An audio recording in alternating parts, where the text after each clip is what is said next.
నాకు నేను ఒక్కనే చేసా కూడా ఇంట్లో సపోర్ట్ కూడా ఉండాలి కదా. అది మా భార్య కూడా సపోర్ట్ ఇచ్చింది. వ్యవసాయం అంటే దండగ కాదు పండగలాగా తీసుకొచ్చి మేము ఒక నల్గొండ జిల్లాలో బెస్ట్ రైతుగా కూడా అవార్డు వచ్చింది.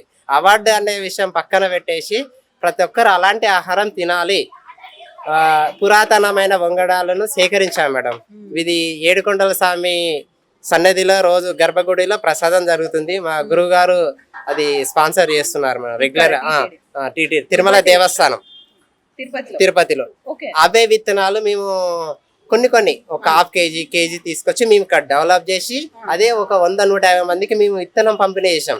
అది ఎలా చేసినామంటే రైతులు నమ్మరు. ఫస్ట్ విత్తనం ఇచ్చి అదే భోజనం పెట్టిన తర్వాత ఈ విత్తనం తీసుకుపోయి ఇలా ఉంటది, ఈ పోషక విలువలు ఉంటాయి, ఈ కలర్ ఉంటది, రెడ్ కలర్ ఉంటది, నల్ల కలర్ ఉంటది, బేసిక్ డీటెయిల్ కొంచెం చదువుకున్నాం మేడం. వాళ్ళకి రైతులకి ఏంటంటే చదువుకొని ఉంటారు చెప్తే కొంతమంది వింటారు.